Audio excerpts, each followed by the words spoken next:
El Sol afecta a la Tierra directamente cuando nos manda calor. Pero los científicos han llegado a la conclusión de que el Sol también nos afecta indirectamente regulando la formación de nubes. Clouds have a powerful cooling effect, but how are they formed? In the early 20th century, scientists discovered that the Earth was constantly being bombarded by subatomic particles. These particles, which they called cosmic rays, originated, it was believed, from exploding supernovae far beyond our solar system. When the particles coming down meet water vapor rising up from the sea, they form water droplets and make clouds. But when the sun is more active and the solar wind is strong, fewer particles get through and fewer clouds are formed. Just how powerful this effect was became clear only recently, when an astrophysicist, Professor Nir Shaviv, decided to compare his own record of cloud-forming cosmic rays with the temperature record created by a geologist, Professor Jan Weitzer, going back 600 million years. What they found was that when cosmic rays went up, the temperature went down. When cosmic rays went down, the temperature went up.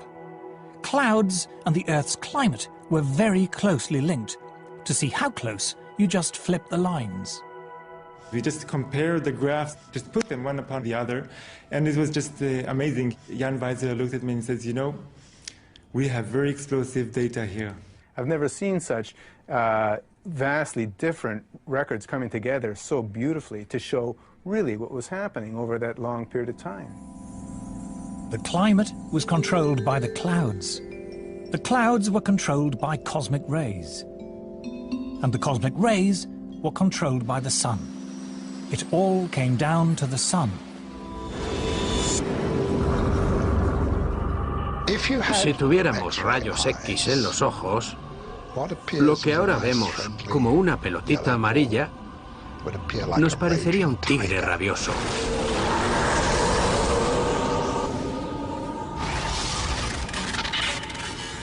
El Sol es una bestia increíblemente violenta. Nos bombardea con enormes explosiones, avalanchas de gas y un eterno viento solar que no deja de chocar contra la Tierra.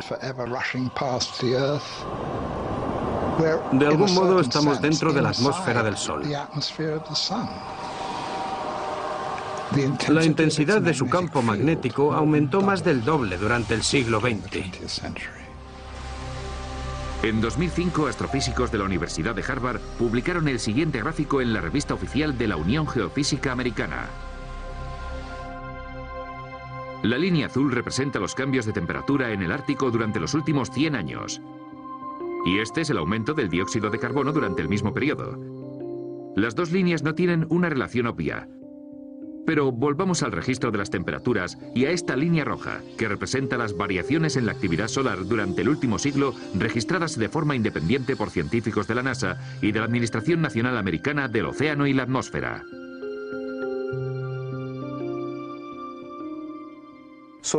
La actividad solar de los últimos 100 años, de los últimos cientos de años, está estrechamente relacionada con el hielo del mar y las temperaturas en el Ártico.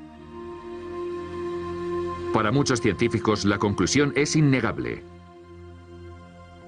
El Sol provoca el cambio climático. El CO2 es irrelevante.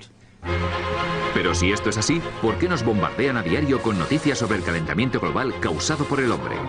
¿Por qué tanta gente de los medios de comunicación y otros ámbitos lo ven como un hecho incontestable? Para comprender el poder de la teoría del calentamiento global, primero hay que comprender cómo surgió.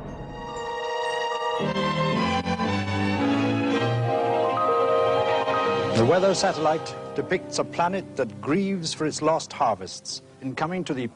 Las predicciones fatales sobre el clima no son nuevas. En 1974, la BBC advirtió de que las fuertes tormentas y las inundaciones podrían ser indicios de una inminente catástrofe. Again and again, the newsreels have been showing us disasters of the weather. The American Midwest suffered its worst drought since the 1930s, and tornadoes were on the rampage. ¿Y cuál era la causa de este desastre natural? El productor del programa era el exdirector de la revista New Scientist, Nigel Calder. En la máquina del tiempo informamos del principal problema al que creíamos enfrentarnos entonces, que era el enfriamiento global y la amenaza de una nueva edad de hielo. El hielo de la naturaleza nos hace pequeños. Tras décadas de bajas temperaturas, los expertos nos advirtieron de que un mundo más frío tendría consecuencias catastróficas. Es el problema siempre presente de la gran helada. ¿Reclamará nuestras tierras la nueva edad de hielo? Pero de entre tanto pesimismo surgió una voz esperanzadora. Un científico sueco llamado Bert Bolin sugirió tímidamente que el dióxido de carbono producido por el hombre podría ayudar a calentar el planeta, aunque no estaba seguro. Tenemos mucho petróleo y enormes reservas de carbón que estamos quemando a un ritmo cada vez más alto. Si seguimos así, dentro de unos 50 años las temperaturas podrían ser unos grados más altas que las de hoy en día, pero no estamos seguros. También fuimos los primeros que sacamos a Bert Bolin, el sueco, en la televisión internacional para que hablara de los peligros del dióxido de carbono. Y recuerdo que los expertos en la materia me criticaron duramente por consentirle sus fantasías. En los años 70, en pleno miedo al frío, la excéntrica teoría de Bert Bolin sobre el calentamiento global causado por el hombre parecía absurda. Pero todo cambió por dos motivos. En primer lugar, las temperaturas empezaron a subir. Y en segundo lugar, los mineros ingleses se pusieron en huelga. Para la primera ministra Margaret Thatcher, la energía era un problema político. A principios de los 70, la crisis del petróleo había provocado una recesión mundial. En el Reino Unido, una devastadora huelga de mineros había causado varios apagones y la caída del gobierno conservador. La señora Thatcher decidió que a ella no le ocurriría lo mismo.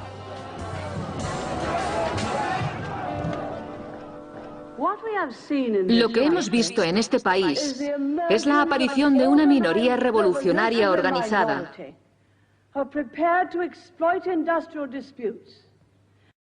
cuyo verdadero objetivo es la destrucción del gobierno democrático parlamentario. La politización de este tema empezó con Margaret Thatcher.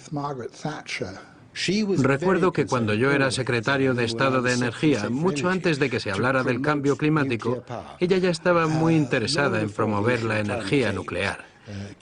Como le preocupaba la seguridad de la energía y no confiaba ni en Oriente Medio ni en la Unión Nacional de Mineros, es decir, no confiaba ni en el petróleo ni en el carbón, pensaba que teníamos que potenciar la energía nuclear. Y cuando empezó a salir lo del cambio climático y el calentamiento global, pensó, vaya, esto es genial. Otro argumento a favor porque no emite dióxido de carbono. Otro argumento a favor de la energía nuclear. Y esto que ella decía se ha ido tergiversando desde entonces. Eso fue lo que les dijo a los científicos. Fue a la Royal Society y les dijo,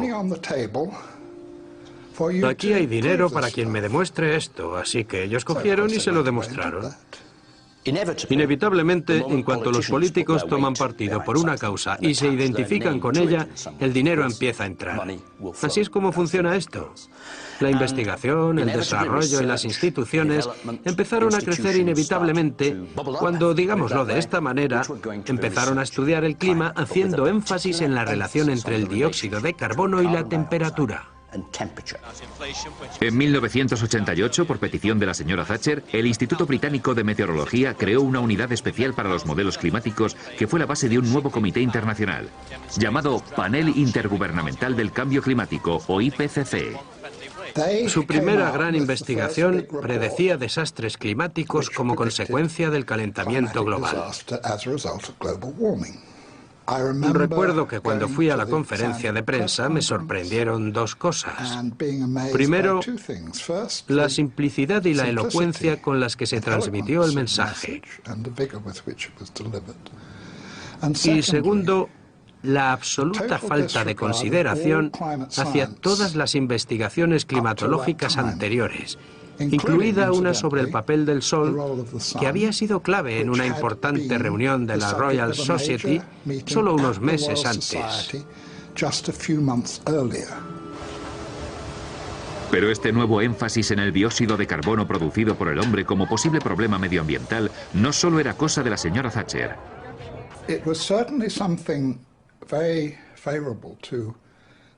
environmental idea, what I call the medieval environmentalism of let's get back to the way things were in medieval times and get rid of all these dreadful cars and machines. They loved it because carbon dioxide was for them an emblem of industrialization.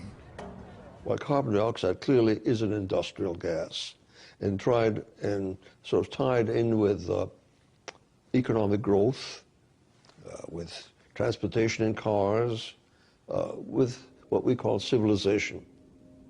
And there are forces in the environmental movement that are simply against economic growth.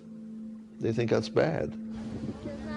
It could be used to legitimize a whole suite of myths that already existed: anti-car, anti-growth, anti-development, and above all, anti that great Satan, the US. Patrick Moore está considerado uno de los ecologistas más destacados de su generación. Es cofundador de Greenpeace. El clima empezó a ser un tema fundamental por dos razones muy distintas. La primera razón fue que a mediados de los 80, la mayoría de la gente ya estaba de acuerdo con las cosas razonables que los movimientos ecologistas decíamos que había que hacer.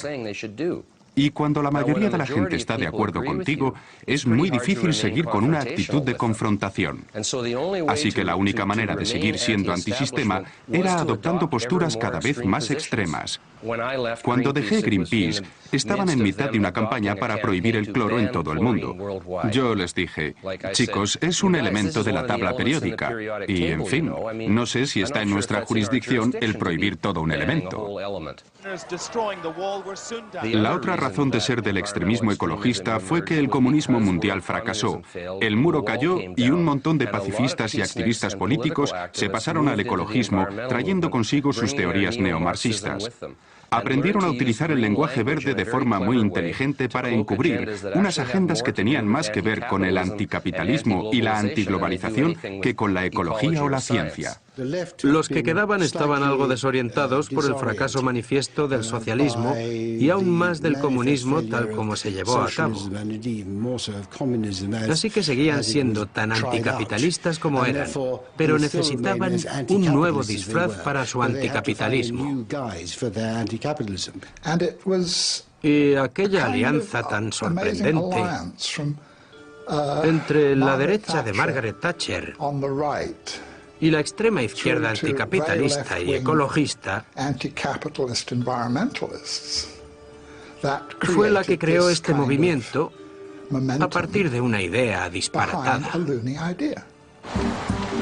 A principios de los 90, el calentamiento global causado por el hombre ya no era una teoría excéntrica sobre el clima, sino una campaña política en toda regla que atraía la atención de los medios y, en consecuencia, más subvenciones del gobierno. Antes de Bush padre, creo que la asignación para las ciencias relacionadas con el clima era de unos 170 millones de dólares al año, que es razonable para un ámbito de esas características.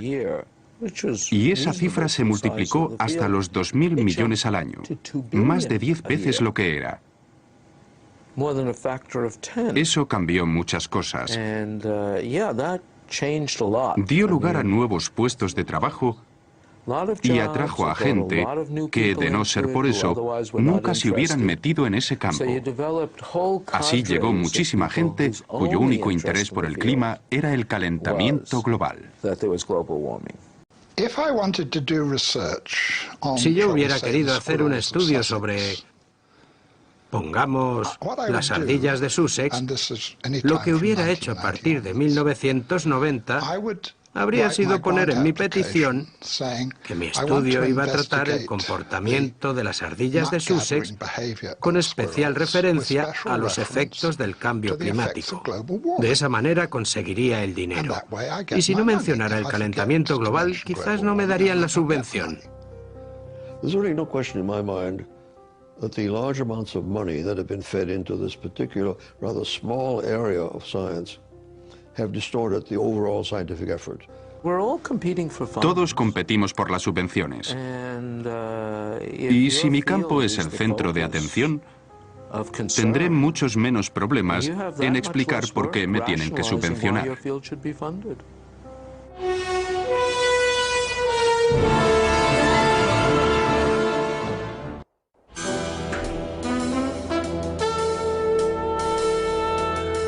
By the 1990s, tens of billions of dollars of government funding in the US, UK and elsewhere were being diverted into research relating to global warming.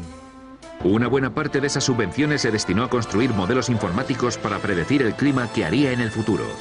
Pero, ¿son precisos estos modelos? El Dr. Roy Spencer es un científico que ha realizado estudios sobre el clima en el Centro de Vuelos Espaciales de la NASA.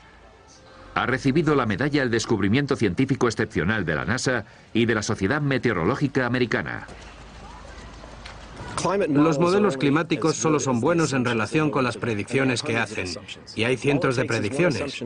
Con que una no se cumpla, se descarta el modelo entero. Climate forecasts are not new, but in the past, scientists were more modest about their ability to predict the weather. Any attempt at forecasting changes of climate meets skepticism from the men who model the weather by computer. In making decisions which affect people, a bad prediction as to what the climate of the future will be can be far worse than none at all. I'm afraid that our understanding of the complex weather machine is not yet good enough to make a reliable statement of the future. Todos los modelos asumen que el CO2 producido por el hombre es la causa más importante del calentamiento global, más que el sol o las nubes. La analogía que yo uso es, bueno, mi coche no va bien, así que voy a pasar del motor, que es el sol, voy a pasar de la transmisión, que es el vapor de agua, y voy a fijarme en un arañazo que tiene la rueda derecha de atrás, que es el CO2 producido por el hombre. La ciencia es así de mala. Si no has comprendido el sistema climático, si no has analizado todos sus componentes, los rayos cósmicos, los rayos solares, el CO2, el vapor de agua y las nubes, todo junto, entonces tu modelo no vale nada. Las predicciones climatológicas varían considerablemente. Estas variaciones están producidas por una sutil alteración de las suposiciones en las que se basa el modelo. The models are so complicated, you can often adjust them in such a way that they do something very exciting. He trabajado con gente que hace modelos, los he hecho yo mismo, y con solo cambiar un par de parámetros matemáticos se puede obtener cualquier cosa. Se pueden hacer modelos más cálidos y más fríos según lo que se cambie. Since all the models assume that man-made CO2 causes warming, one obvious way to produce a more impressive forecast is to increase the amount of imagined man-made CO2 going into the atmosphere. We put an increase in carbon dioxide in them that is 1% per year. It's been 0.49% per year for the last 10 years, 0.42 for the 10 years before that, and 0.43 for the 10 years before that. So the models have twice as much greenhouse warming radiation going in them as is known to be happening. It shouldn't shock you that they predict more warming than is occurring. Models predict what the temperature might be in 50 or 100 years' time. It is one of their peculiar features that long-range climate forecasts are only proved wrong long after people have forgotten about them. As a result, there is a danger, according to Professor Carl Wunsch, that modelers will be less concerned in producing a forecast that is accurate than one that is interesting. Even within the scientific community, you see, it's a problem. If I run a complicated model and I do something to it, like melt a lot of ice into the ocean, and nothing happens, it's not likely to get printed. But if I run the same model and I adjust it in such a way that something dramatic happens to the ocean circulation, like the heat transport turns off, it will be published. People will say this is very exciting. It will even get picked up by the media. So there is a bias, there's a very powerful bias within the media and within the science community itself toward results which are dramatizable. The Earth freezes over. That's a much more interesting story than saying, well, you know, it fluctuates around. Sometimes the mass flux goes up by 10%, sometimes it goes down by 20%, but eventually it comes back. Well, you know, which would you do a story on? I mean, that's what it's about. Para el ojo inexperto, los modelos informáticos parecen impresionantes. Suelen ofrecer increíbles predicciones sobre el clima aplicando rigurosamente la ciencia. También ofrecen un sinfín de historias espectaculares para los medios. Como periodista profesional, lo que más me sorprende es que los principios más elementales del periodismo parecen haberse abandonado con respecto a este tema. In fact, the theory of man-made global warming has spawned an entirely new branch of journalism. Hay toda una nueva generación de reporteros, de periodistas ecológicos. Si eres un periodista ecológico y la historia del calentamiento global se va al garete, tu trabajo va detrás.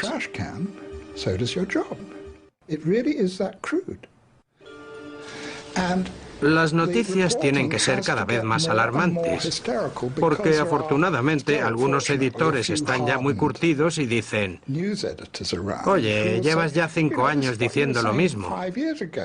Y hay que contestar: no, pero ahora es mucho peor. El nivel del mar va a subir 3 metros el próximo martes. Tienen que seguir creando más alarma y más alarma y más alarma. Hoy día es normal que la culpa de cada tormenta o de cada huracán la tenga el calentamiento global, pero ¿hay pruebas científicas de que esto es así? Todo es pura propaganda. Cualquier libro de texto sobre meteorología dice que la principal fuente de alteraciones en el clima es la diferencia de temperatura entre los trópicos y el polo. En un mundo más cálido, esa diferencia se reduciría, con lo que tendríamos menos tormentas y menos variabilidad climática. Pero como eso no es considerado catastrófico, nos cuentan lo contrario.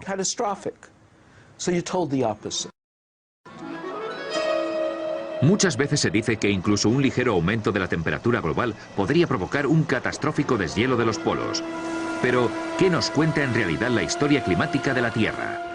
Resulta que tenemos un registro de las temperaturas en Groenlandia que se remontan miles de años atrás. Ha hecho mucho más calor que ahora en Groenlandia. Hace 1000 años, sin ir más lejos, hizo más calor. Y eso no provocó ningún deshielo masivo. Incluso si hablamos de algo como el permafrost, que es esa capa de hielo que está siempre congelada, como la que hay en algunos bosques de Rusia, encontramos que hace 7 u 8000 años se derritió mucho más de lo que se está derritiendo hoy en día. Así que tenemos de nuevo un patrón histórico, pero el mundo no se detuvo de repente por él. El profesor Shunichi Akasofu es director del Centro Internacional de Investigaciones Árticas en Alaska, el organismo que mejor estudia el clima ártico. El profesor Akasofu insiste en que las placas de hielo están todo el tiempo expandiéndose y contrayéndose de forma natural. Hoy día sale a veces la noticia de que un pedazo de hielo se ha desprendido del continente antártico. Esto ha debido de ocurrir siempre, pero ahora tenemos satélites que detectan esos pedazos y por eso se convierten en noticias. Estos datos de los satélites meteorológicos de la NASA muestran las enormes contracciones y expansiones naturales del hielo de los polos durante los años 90. Cada vez que emiten un programa sobre el calentamiento global, veo trozos de hielo desprendiéndose de los glaciares. Pero en realidad, el hielo siempre está en movimiento.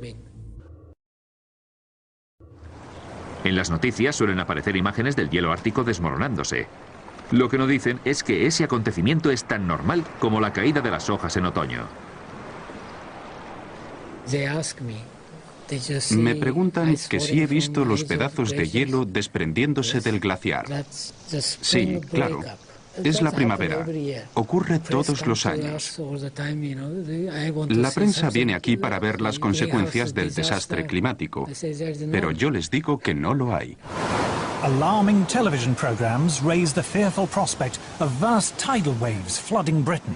Hoy día es normal echarle la culpa al clima de los cambios en los niveles del mar, pero ¿es esto científico?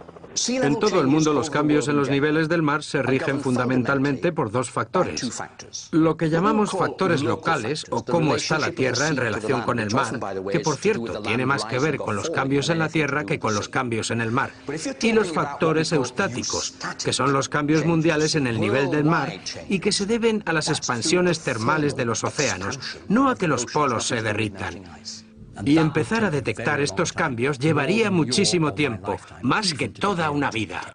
people say, oh, I see the ocean doing this last year, that means that something changed in the atmosphere last year. And this is not necessarily true at all. In fact, it's actually quite unlikely, because it can take hundreds to thousands of years for the deep ocean to respond to forces and changes that are taking place at the surface. También se ha dicho que incluso un ligero aumento de temperatura podría llevar al norte enfermedades que transmiten los mosquitos tropicales, como la malaria. Pero, ¿es esto cierto? El profesor Paul Reiter, del Instituto Pasteur en París, está reconocido como uno de los expertos mundiales más importantes en malaria y otras enfermedades tropicales. Es miembro del Comité Asesor de la Organización Mundial de la Salud.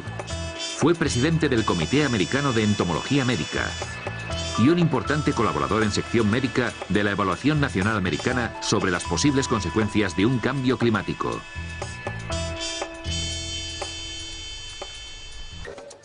As Professor Reiter is eager to point out, mosquitoes thrive in very cold temperatures.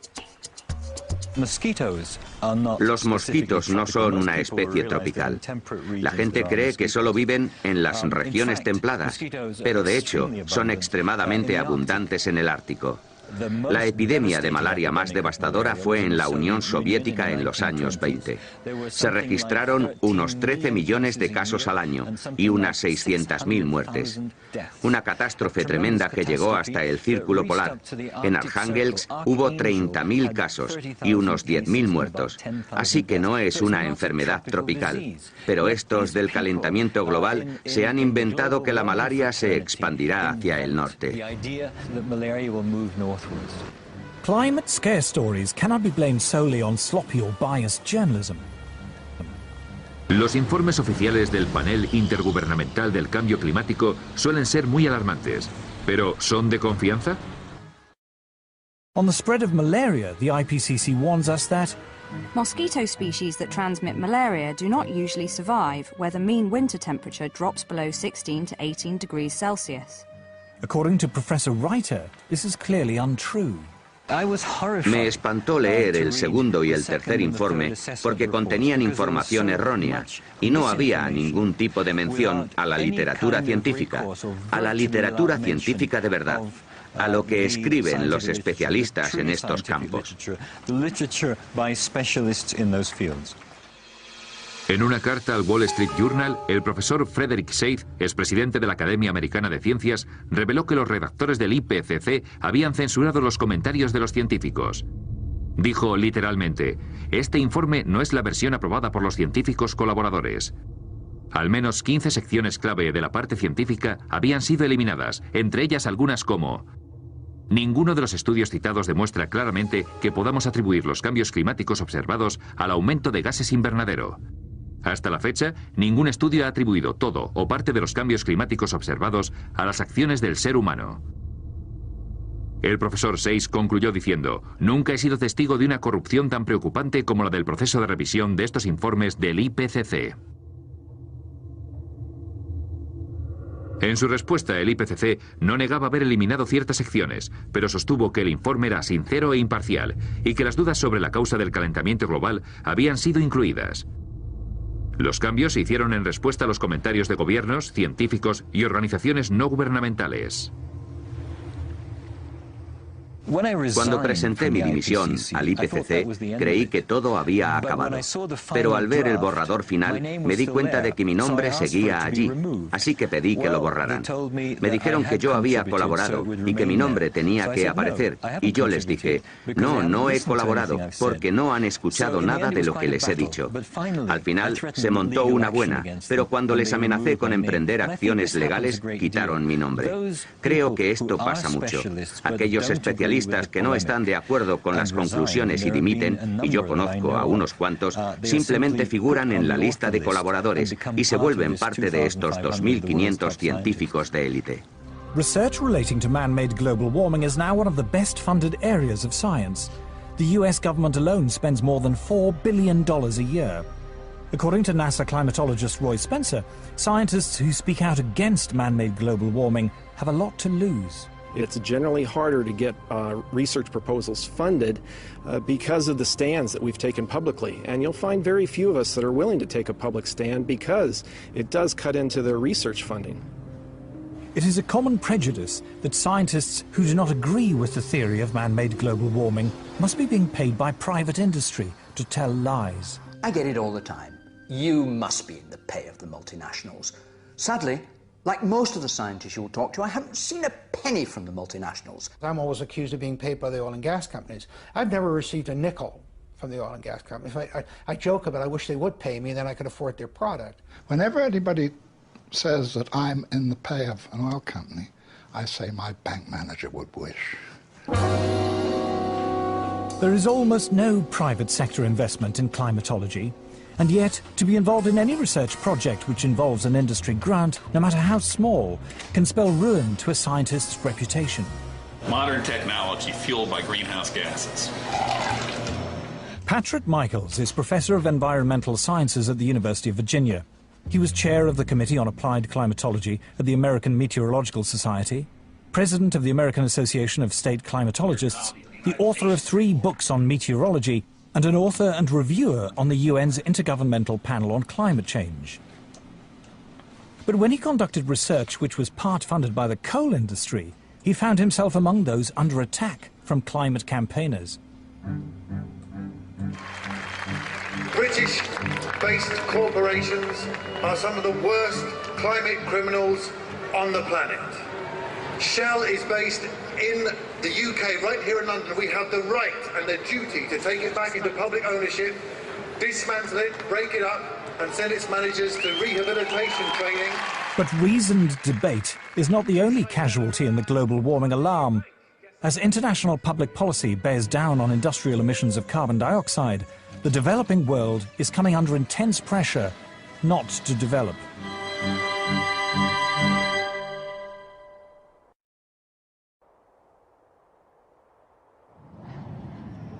I'm no expert on climate change, I'm no scientist, and what I'm going to say next is a great big turn-off. It's just that. Turn it off! Anything you don't need, you're not using, it's easier than you think to make a difference. Hay un poderoso movimiento institucional tras la idea del cambio climático causado por el hombre.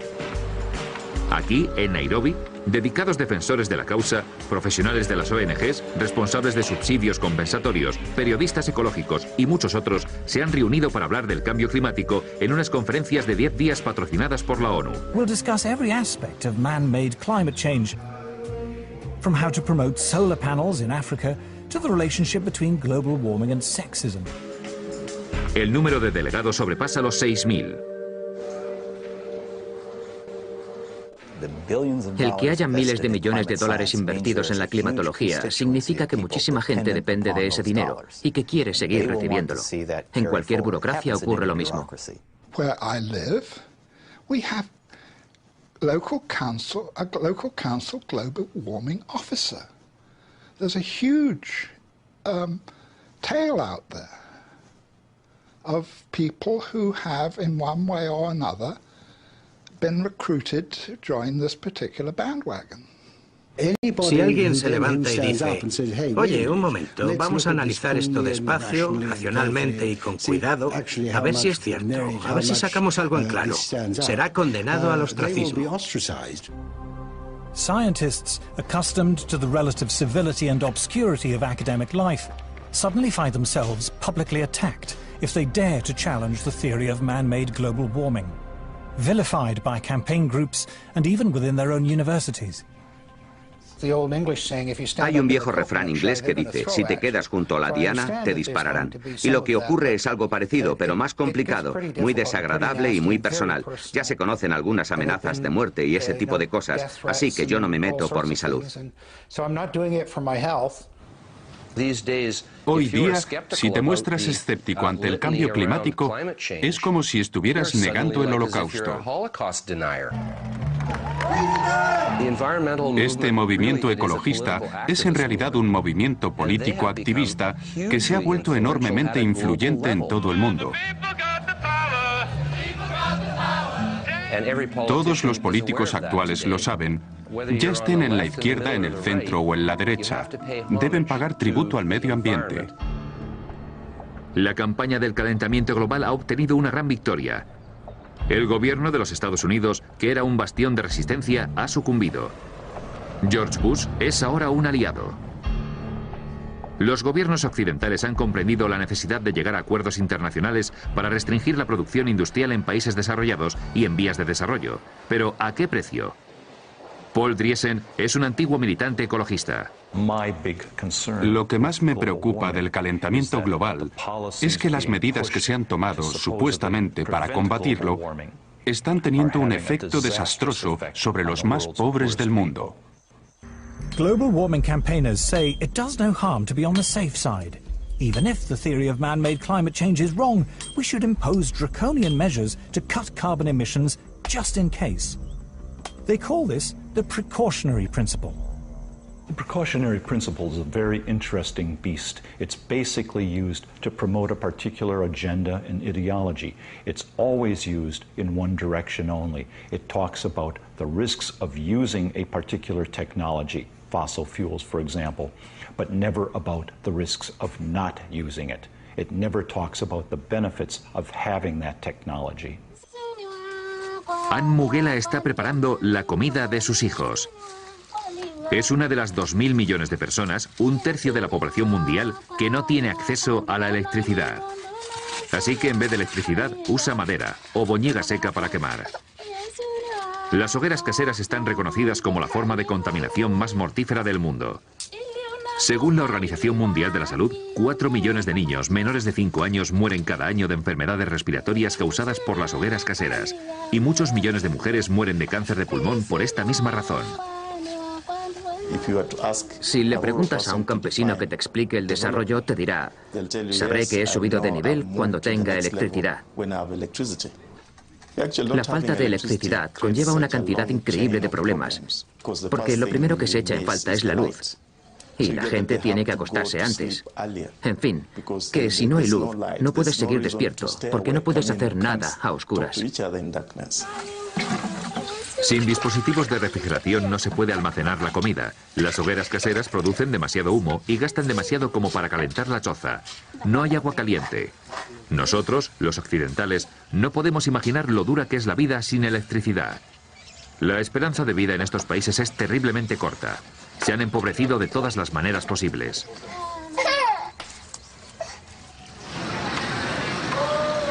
A pocos kilómetros, la ONU celebra las conferencias sobre el calentamiento global en su lujosa sede.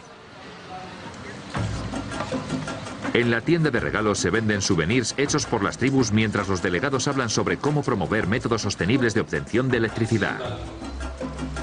África tiene carbón y África tiene petróleo, pero los grupos ecologistas están en contra de estas fuentes baratas de energía.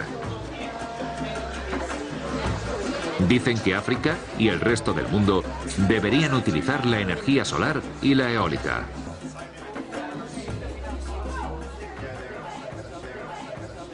A short drive out of Nairobi, we find our first solar panel. A Kenyan public health official has brought us to a clinic which serves several villages. The only electrical implements in the clinic are the electric lights and a refrigerator in which to keep vaccines, medicine and blood samples. Electricity is provided by 2 solar panels. So what can it do successfully? Lighting. Lighting only? Yes. What happens when you put lighting plus the refrigerator and others? What happens? It sounds an alarm. It sounds an alarm? Yeah. Then can we maybe see that?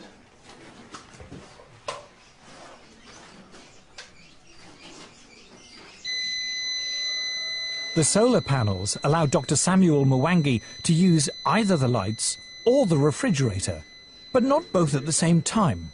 If he does, the electricity shuts down. Wind and solar power are notoriously unreliable as a source of electricity and are at least 3 times more expensive than conventional forms of electrical generation. The question would be, how many people in Europe, how many people in the United States are already using that kind of energy? And how cheap is it? You see, Si ya es cara para los europeos y para los americanos, ¿cómo vamos a utilizarla los africanos? No tiene sentido. Los países ricos pueden permitirse experimentar con otras fuentes de energía, pero nosotros aún estamos en plena lucha por la supervivencia. Para el ex-ecologista Paul Driesen, la idea de que la gente más pobre del mundo deba utilizar las energías más caras y menos rentables es el aspecto moral más repugnante de la campaña contra el calentamiento global. Vamos a dejar algo perfectamente claro. Si le decimos al tercer mundo que solo puede utilizar la energía eólica y la solar, lo que realmente le estamos diciendo es que no puede tener electricidad.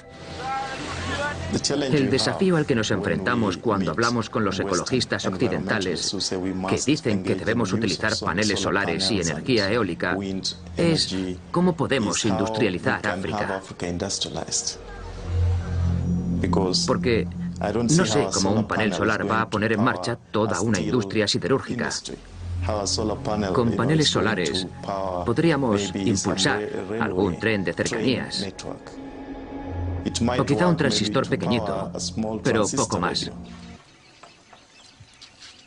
I think one of the most pernicious aspects of the modern environmental movement is this romanticization of peasant life, and the idea that industrial societies are the destroyers of the world.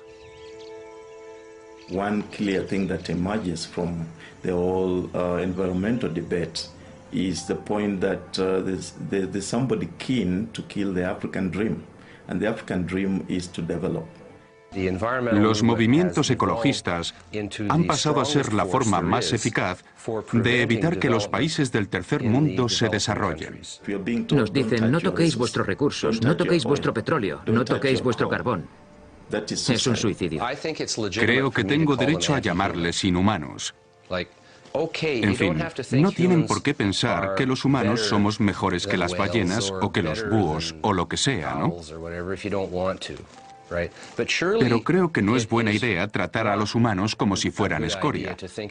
Si les parece bien que cientos de millones se queden ciegos o mueran o lo que sea, yo no puedo respaldarles. La teoría del calentamiento global causado por el hombre está ya asentada tan firmemente y las voces críticas se han silenciado con tanta eficacia que parece invencible.